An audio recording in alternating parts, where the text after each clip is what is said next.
है वही कही जाती है। अब क्या है तत्सुखमयी सेवा? तत्सुखमयी सेवा वही है भैया, उनको सुख देना। क्या सुख देना? सबसे बड़ा सुख जो है लोग बाग मानते हैं भाई ऋतु के अनुकूल जो है आपको जो है एसी, कूलर, पंखा, रजाई, गद्दा, स्वेटर वो सब मिलता रहे तो आप सुखी रहेंगे। तो ऋतु के अनुकूल कैसे है वो रजाई, गद्दा? शरीर का सुख है ना। तो सुख जो है कहीं ना कहीं हम लोग जो ढूंढते हैं वो सुख इस तरह का है। प्रियालाल के लिए सुख जो है वो अलग तरह का है। वो लोग जो है अपने आप को देखते रहे, वो एक दूसरे को देख के ही जो है वो सुखी रहते हैं। इसी तरह का सुख जो है वो सखियों का भी सुख है। सखियों का क्या सुख है कि उन दोनों के बीच का जो है प्रेम जो है निरंतर बढ़ता रहे, वो तत्सुख है। उन दोनों के बीच का प्रेम जो है वो बढ़ता रहे, वो क्या है? तत्सुख कहा गया है। अब तत्सुख भाव में ऋतु के अनुसार अगर हम सेवा करने की सोच है, ऋतु हमारे लिए हैं, प्रत्यक्ष रूप में हम लोग देख रहे हैं ऋतुओं को। वो लोग, उन लोगों के लिए तो ठाकुर जी तो ऋतु उनकी सेवा करने के लिए जब चाहे जब आती जाती रहती हैं, मूर्त रूप में है वहाँ पर निकुंज में।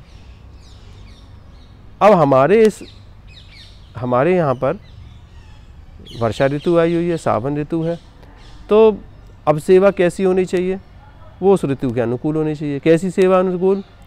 कि वर्षा ऋतु में उमस हो जाती है, हवा चलती नहीं है, मेघ जो है वो अपना खूब बारिश करते रहते हैं, हवा की जो है थोड़ी सी कमताइश रहती है।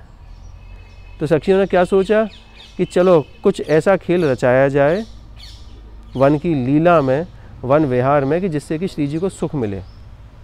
बंगला हो चुके, फूल जो है विलुप्त हो गए। अब कहाँ से? वन में से फूल जो है विलुप्त हो चुके हैं। क्यों? क्योंकि तेज़ बारिश चल रही है, सुगंधित फूल की जो है वो कमी हो गई है।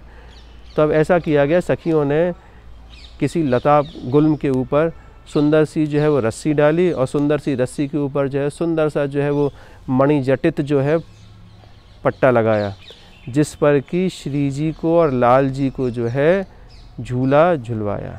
अच्छा, प्रेरणा देने वाले इन सभी सेवाओं की जो है वो लाल जी हैं। लाल जी ही ऐसे कौतुक जो है वो रचते हैं जिससे कि प्रिया जी का सामीप्य जो है उनको मिल सके। वो हमेशा लालायत रहते हैं प्रिया जी के सामीप्य के लिए। और ऐसा नहीं है कि लाल जी ही सामीप्य के लिए लालायत रहते हैं, कहीं ना कहीं छुपा हुआ श्री जी के मन में भी रहते हैं कि कहीं पे उनको लाल अपना मनोहर, उनका नवरंगी, उनका नवल किशोर जो है उनको दिखता रहे हमेशा। तो वो उनकी सारी की सारे आमंत्रणों को, निमंत्रणों को, सेवाओं को जो है सहज स्वीकार भी करते हैं, जिसमें बंगला है, विवाह उत्सव है, सांझी है, झूलन है। तो इस क्रम में जो झूला का इस समय पर जो उत्सव है वो भी उसके मूल रूप से रचयिता जो है वो लाल जी हैं। प्यारे लाल जी जो हैं नवल किशोर, वो जो है वन में झूलन सजावें, वहाँ पर सखी सहचरियन को निमंत्रण देवें, आमंत्रण देवें, सखी सहचरियन के साथ में सजवावें, और वाके ऊपर प्रिया जी को विराजमान कराए के झूलन उत्सव को जो है वो शुरुआत करावें। कल हरियाली तीज है। हरियाली तीज, सारा का सारा वातावरण जो है वो हरा ही हरा हो रहा है। इस समय आप देख के आइए वृंदावन की वन संपदा जो है वो आपको जितने भी इस धरातल पे हरे रंग के शेड्स आपको मिलेंगे ना, वो सारे शेड्स जो हैं आपको सारी लता पतान के ऊपर मिल जाएंगे। किसी ने हरे रंग की चुनरी पहन रखी है, किसी ने लाइट हरे रंग की चुनरी पहन रखी है, किसी ने डार्क हरे रंग की कंचुकी पहन रखी है, किसी ने और ज़्यादा डार्क कलर की पहन रखी है। अलग अलग तरह के शेड मिल रहे हैं वहाँ पर। और वो सब की सब तैयार क्यों हुई हैं? हरियाली तीज मनाने के लिए। उन्होंने ही जो है वो हरियाली तीज का वातावरण बना दिया है। और प्रिया जी को जो है वो निमंत्रण दे रही हैं, खुद सज के, खुद कह के कि प्रिया जी हम तो सज गए हैं, अब आप कितनी देर में सज रही हो हरियाली तीज पे झूला झूलने के लिए।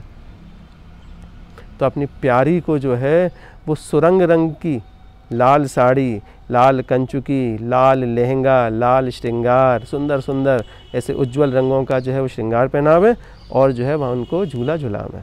15 दिन तक जो है नित्य चलता है आपका, हरियाली तीज से लेके पूर्णमासी तक झूलेंगे जो प्रिया जी, वो हमारे राधा वल्लभ लाल 13 दिन तक जो है वो आपका चलेगा। और उसमें अलग अलग तरह के झूला में झूलते हैं, सुंदर सुंदर, कभी चांदी का झूला है, कभी फूल पत्तियों का झूला है, ऐसे सुंदर सुंदर झूलों में झूलते हैं वो। अब झूले से अभिप्राय क्या है? अभिप्राय ये है कि संतों ने रसिक संतों ने अपनी वाणी में कहा है कि श्री जी के और लाल जी के जो झूले पे जिस पे बैठी हैं वो झूला कितना बड़ा है। वो झूला इतना बड़ा है कि यमुना के एक पुलिन पर जो है उसका डंडे गड़े हुए हैं, उनके खंभ गड़े हुए हैं, और वो एक पुलिन से उनका झोंटा जा रहा है दूसरे पुलिन तक यमुना के। इतना बड़ा जो है उनका झूला है, इतना लंबे जो है वो झोंटे झूलती हैं वो प्रिया जी। सुख क्या मिल रहा है उससे, जो है उनके श्रीअंग पे जो है ऐसे उमस के मौसम में, ऐसे वर्षा ऋतु के मौसम में ठंडी ठंडी ब्यार स्पर्श करती है और उनको सुख मिलता है। एसी के सामने मुंह लगा के खड़े हो जाते हैं, नहीं लगाते हैं? कूलर के सामने लगाते हैं, नहीं लगाते हैं? ऐसे मौसम में क्यों? मुंह पे हवा लगे, शरीर पे हवा लगे। अब इसमें और ज़्यादा आप सुंदरता में जाते हैं तो वहाँ पर हिज्जी महाराज लिखते हैं अपने अपने पदों में कि नया नया नेह है, नया रंग है, नई चूनरी है, नए श्याम सुंदर है, नए श्याम सुंदरी हैं, उनका नया नया प्रेम है। और दोनों जब झूले पे विराजमान हैं तो किसी के हार जो हैं किसी की चंद्रिका में अटक रहे हैं, किसी की मुरली जो है किसी की कंजकी में है, किसी की कुछ ना कुछ अरुझी, सब कुछ जो है वो अरुझा ही अरुझा हुआ है। रूप बेल प्यारी बनी सुप्रीतम प्रेम तमाल, दो मन में लेकर भय श्री राधा वल्लभ लाल। वही दर्शन जो है आपको झूला के ऊपर ठाकुर जी के दिखेंगे, सुंदर, दोनों एक दूसरे को एकटक निहारते हुए और बिल्कुल पास से निहारते हुए। देखा है किसी को पास से निहारते हुए? बड़े सुंदर लगते हैं ठाकुर जी। तो जब वो एक दूसरे को निहार रहे हैं, पास से बिल्कुल अगल बगल में देख रहे हैं, तो सोचो कितने सुंदर लगेंगे। यही दर्शन जो है आपको राधा वल्लभ जी में नित्य अब पूर्णमासी तक होंगे कल से। ये झूलन के दर्शन है। और इसी में हिज्जी महाराज कहते हैं कि मैं ऐसी युगल जोड़ी को जो है वो अंचल की छोर जो है, अंचल की छोर ऊपर करके जैसे सखियाँ आशीर्वाद देती हैं, वो आशीर्वाद भी दे रहे हैं कि हे मेरे प्रियालाल, आप जुग जुग जियो, आपकी जोड़ी ऐसे ही जुग जुग जो है वो राज करती रहे। ये वो वाली बात भी बताना जो प्रियालाल बाहर आते हैं और आप कह रहे थे ना कि बहुत लोग हैं जो प्रियालाल अंदर वापस जाते हैं तो उनको बड़ा दुख है। तो है कि बिल्कुल बिल्कुल आप दर्शन करो, आपके मुंह पर रोज एसी की हवा लगती रहे, आपके मुंह पर रोज जो है कूलर की हवा लगती रहे, और फिर एकदम से कूलर हटा दिया जाए 5-7 दिन बाद में, आँखन से आंसू निकलेंगे बहुत जोर जोर के। श्री जी जो हैं इतना श्रम करके अपने निज महल से उस कुंज में जो है वो तिवारी जी में जो है विराजमान हो गए, वहाँ पर जो है नित्य, और आपसे दूरी कितनी रहती है? मात्र करीब 2 मीटर की दूरी पर जो है श्री जी रहते हैं। इतने सुंदर दर्शन जो है पूरे साल भर में कभी नहीं होते हैं। ऐसे सुंदर दर्शन जब आपको रोज़ मिल रहे हैं, नित्य मिल रहे हैं, और जब पूर्णमासी के बाद में ठाकुर जी के झूलन को जब विश्राम हो गए तो प्रिया जी कहवें, अब ना झूलूंगी ब्रज जीवना तेरी सो। ये ब्रज जीवन मैं तुम्हारे कहने से जो हूँ मैं खूब झूल ली झूलन पे। 1 दिन नहीं, 2 दिन नहीं, 3 दिन नहीं, पूरे के पूरे 13 दिन जो है मैं झूली हूँ। अब पिरली पिरान लगी लाल मेरी, पिरली पिरान लगी। उनकी सुकोमल पिरलियाँ जो हैं वो पिरा रही हैं, और पिराने के बाद में वो लाल जी से आग्रह कर रही हैं, अब ना झूलूंगी ब्रज जीवना तेरी सो, मेरे नैनन नींद खगी। वही समय पे झूलन का विश्राम हो जावे और श्री जी जो है हमारी अंदर जो है सखियाँ उनको अंक में भर के अंदर ले जावे झूलन से सीधे जो है वो उनके शैया गृह पे। तो जब ऐसे विलक्षण दर्शन हमें रोज हो रहे हैं तो जितने भी संत महानुभाव वहाँ पे दर्शन करें उनकी आँखन से जो है वो अश्रुधारा तो सहजता में बही जावे वहाँ पर कि हाय प्रिया जी, इतने दिन इतनी कृपा करके अंदर चली गई आप, हमारा सामीप्य जो है वो ख़त्म कर दिया। इस भाव से जो है वो दर्शन होते हैं वहाँ पर। दर्शन करो, वहाँ पर क्या आनंद आएगा कल से। हाँ, ये ज़रूर है कि भीड़ मिलेगी, धक्का मिलेगा, पर आपको उन भीड़ और धक्का को, उस गर्मी को जो है अपने श्री जी और अपने बीच में अवरोध बना के नहीं रखना है। ये तो बहुत छोटी सी चीज़ है। जन्म जन्मांतर को आप पार करते हुए आ रहे हैं, 84 लाख योनियों को आपने पार किया है, तब जाके ये मानव देह मिली है, और उस मानव देह में जो है ठाकुर जी के, श्री जी के दर्शन मिल रहे हैं। बड़ी बड़ी पुराणों में लिखा हुआ है कि गोविंद के दर्शन झूला झूलते हुए वृंदावन करने से बताना कोटान कोट आपके पाप जो हैं वो दूर हो जाते हैं। तो वही राधा माधव, वही श्याम सुंदर, वही नवल किशोर, नवल किशोरी जो हैं कल से झूला पे जो है वो झूलेंगे। पाप पुण्य तो यहाँ पे बहुत दूर की बात है, उनके दर्शन मात्र से ही जो है एक जीवन के नहीं, पता नहीं कितने कितने जीवन के जो है दर्शन आपके पाप जो है कट जाएंगे। और फिर वहाँ पे खड़े हो कि ये दिक्कत हो रही है आपको कि गर्मी लग रही है, भीड़ लग रही है, खड़े रहो, अड़े रहो, दर्शन करते रहो उनके सामने। जैसे ये बताएं कि किस किस तरीके के भोग ठाकुर जी के भैया बड़े लाड़ लड़ाए जाते हैं, तरह तरह के जो है वह घेवर, फैनी, तरह तरह की जलेबियाँ, मालपुए जो है श्री जी को जो है इस हरियाली तीज में जो है भोग लगे सावन के मौसम में। कारण क्या है, देखिए ये जो त्यौहार जो है, ये उत्सव जो है, ये महोत्सव जो है, ये एक सुहाग को उत्सव माना गया। हम गाते हैं ना बिहावले के अंत में कि लाड़ी जू थारो अभी चल रहे हो जू सुहाग।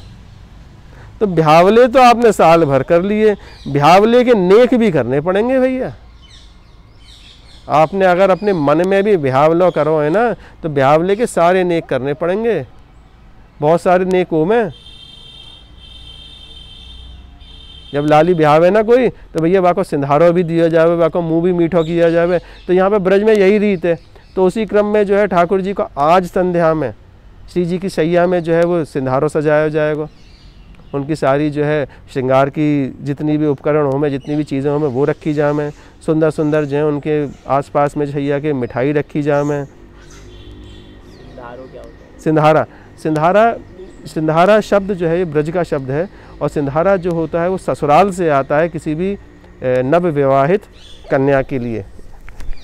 सौभाग्यशालिनी जो होम है उनके लिए सिंधारा जो होता है वो उनकी ससुराल से आया जाता है। और ससुराल से आवे क्या चीज़ कि उनकी जो है सुंदर सुंदर श्रृंगार की चीज़ें, हरी हरी चूड़ियाँ हुई, श्रृंगार दान हुई, श्रृंगार पेटी हुई, उसके साथ में उनके घेवर, फैनी इत्यादि जो अमनिया जो होता है वो आता है उनके लिए। तो ऐसे ही ब्रजवासी जितने भी होते हैं, जितने भी भक्तगण होते हैं, वो अपना अपनत्व मानते हुए, श्री जी को अपना मानते हुए श्री जी की शैया गृह में जो है सिंधारा जो है वो रखते हैं आज के दिन। और अगले दिन जो है हरियाली तीज पर मेहंदी का प्रसाद मिलता है मंदिर से, श्री जी की प्रसादी मेहंदी का, और श्री जी की प्रसादी सिंधारे का, श्री जी की प्रसादी श्रृंगार का जो है वो भी मिलता है भोग। उसको पाके जो है तरह तरह के रसिक गण जो हैं वो अपना मनोकामनाएं जो हैं वो सिद्ध भी करते हैं। कितने दिन चलता है ये उत्सव जो है बताया हमने आपको कि हरियाली तीज से जो है पूर्णमासी तक चलता है। और सिंधारा जो है सावन सुदी दोज की संध्या को जो है श्री जी के शयन कक्ष में जो है वो रखो जावे। ये जिस प्रकार मंदिर में सेवा होती है ठाकुर जी की, उस प्रकार क्या कोई अपने घर में भी कर सकता है जिस टाइम जब झूला डलता है? क्यों ना कर सकें। ये तो देखिए एक हिदजी महाराज ने ये जो सेवा क्रम जो बताया है, वो सेवा क्रम ऐसा सुखमय सेवा क्रम है कि अगर आप इसको अपनाते हैं तो आप अपना जीवन तो तारेंगे ही तारेंगे। अपने श्री जी ने जो भी आपको प्रसाद रूपी आपको गृहस्थ जीवन जो दिया हुआ है, आपके ठाकुर जी ने सुंदर सुंदर जो है गृहस्थ जीवन जो दिया हुआ, उसमें जो आपके साथी हैं वो लोग भी तरते हैं। तो सेवा क्रम को देख के आप वो सेवा क्रम को जो है आप अपनाने की कोशिश करें। 100 नहीं 1 करें, 1 नहीं आधा करें, पर अपने मन में उमंग और आस्था ये ज़रूर बना के रखें। भाव से अगर आप इन सेवाओं को करेंगे, भाव से अगर आप इन उत्सवों को करेंगे, तो कहीं ना कहीं जो है आपको ये फल ज़रूर देंगे। और फल क्या है यहाँ पर जो फल मांगे रसिक वो यही मांगे कि प्रियालाल हमारे हृदय पटल में जो है ऐसी जो है झूला पे विराजमान होकर हमेशा हमेशा जो है वो झूलते रहो। हृदय को जो है वो अपने झूला की जो है वो पटली बना लीजिएगा और वहीं पे विराजमान होइएगा और खूब सुंदर सुंदर खूब लंबे लंबे झोंटा लीजिए। और मैं भी जो हूँ आपकी रूप माधुरी के ऐसे झोंटन में जो है हमेशा खोया रहूँ। तो ये सारा उत्सव है, समझें और इसको जो है आप अपने यहाँ पे भी बनाओ।